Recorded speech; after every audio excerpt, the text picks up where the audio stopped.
So yeah, it's the last few days now, and I thought I'd try and up this vlogging game a little bit and maybe just post daily.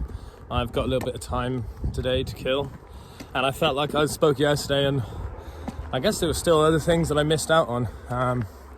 But as I said, it's like some things I'd like to keep to myself, and yeah. But it's been good. I mentioned about losing the shell. One thing I only posted on Instagram really, but I kind of wanted to talk about it. I started off, in La Faba this one morning, and I think it was before I decided to have this coffee. Two people walked up this hill, and this girl says, "Oh, Luke," and I was like, "Shit, I can't remember her name." And she's with this guy then, João from Portugal, and like, wow, like this guy just such a like positive energy and just such positivity.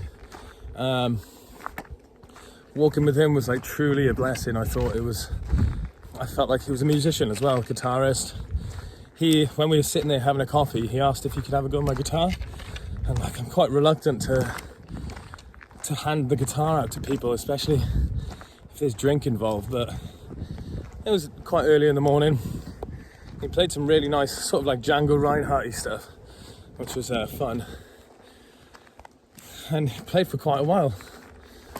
And so we sat there listening, and the three of us set off together. But yeah, he just had such a great attitude, and I felt a bit, not that I tried to bring the conversation down at all, but just my negativity at the moment. It's obviously, it shows itself more around positivity. So I feel like it's something I'm definitely going to take away from this and work on. Spoke a lot about death and life, and how to live life in the fullest in someone's honor, you know, like. Anyway, yeah, it was quite deep for just a nice stroll. So that's been really a really good part of this over the last week. Me and Daniel, so Daniel's from Germany. He started in Bern in Switzerland. We actually met each other in Pamplona quite early on, and sort of like walked together in groups, sometimes a little bit together then. But the other day, I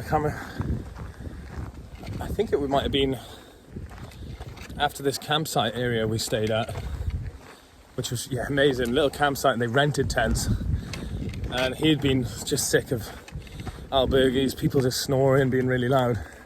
So he was so happy that he could get a tent. And this guy Antonio, who I was walking with that day, he had said about this place doing the tents.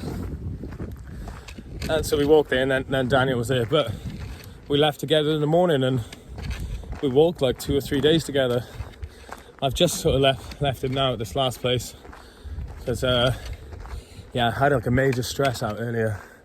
I was getting quite worried about what's money. It's always money, and I was busking in this town, Porto-Marine, and it wasn't going too well. Daniel pushed on, and I sort of asked him, "Okay, you go to this place, see if you can reserve an extra bed for me when I get there. You know, I won't be long, but I got to do some busking." And yeah, it just didn't go good. But I put up a thing on Facebook, and Mam responded, and so she's booked this room for me now, which is only like 1.2 kilometers on from the last stop, where a lot of people are, but I think I should have some time by myself tonight. And she's booked a place then for tomorrow night as well, so, which is supposed to be like the octopus capital, so or squid capital, so I've got to try some of that. But so like, my mum's a hero. She's an absolute hero, and you know, I panic myself sometimes. I think she knows that, and so I'm just really grateful and lucky to have someone to help me in times where I'm not unnecessarily stressing, but just stressing. So okay. I might call these videos like the last days of something. But wicked. We hit the 100 kilometer mark this morning. And as you're leading up to it, it's just like 108, 107, 106.5, all these 106, 105. There's like a lot of markers leading up to this 100, and 101 sort of had like a different sort of font on it, I guess. So it was a nice destination to reach.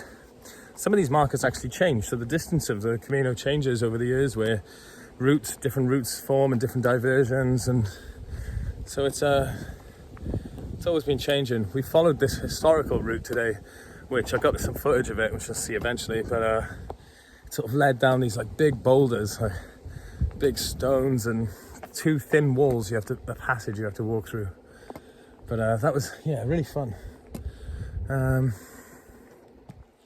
One of the girls has actually made it to Santiago. They'd be doing like 40, 50 a day. So she got there just like, a while ago. We saw her on WhatsApp. That's really good for her and nice on her. Vishal, my Danish friend, he's about 30 ahead in the place. He's in the place where we're staying tomorrow. So I think he's gonna do a big push and get to Santiago for Saturday night. And he said he's gonna wait for us and buy us champagne when we get there, which should be nice. Danny was like, I've never had champagne. I can't even remember if I've had champagne. I don't know. But yeah, I think I'm in this town now. Maybe I'll wind this up to like 10 minutes. Let's call it 8, shouldn't we? But yeah, I put up a post. I'm more relaxed now. It's just stress sometimes, and it's getting more expensive towards Santiago. Also, there's like a massive change in this last 100 kilometers where, because it's the Sarria is like the closest place you can sort of start. To get the Compostela, you need to do like 100 kilometers, like minimum. So Sarria is like a popular start now for people who just, and it's fair enough. Like that's what they do. They can send their bags on. They can have like a week of walking. You can do it in like 3 days, I guess. 33, 33, and 33, 34. But some people, take their time and different ages. So it's cool that they're doing it, and there's nothing wrong with that. And I probably would if I had the money, like in the future. I quite like carrying this bag. It's funny, it's symbolic, and people are just astounded. They don't know it's like mostly air. Everyone just thinks, oh god. Right. Hola, buenos dias. Gracias.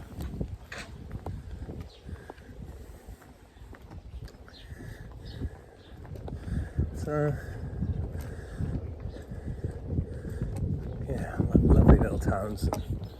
It's just so nice actually when you come into the towns and in the countries, and just compared to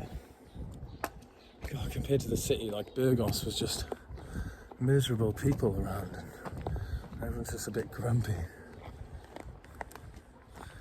But yeah, you come into some of the farmers are not too happy either, but okay. Right, I'm at this place. Let's sum this up. I think I got a room.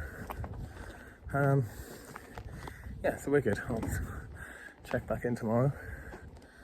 Let's see how it goes. Okay. Tatty buys. Oh, here we go. 5 seconds.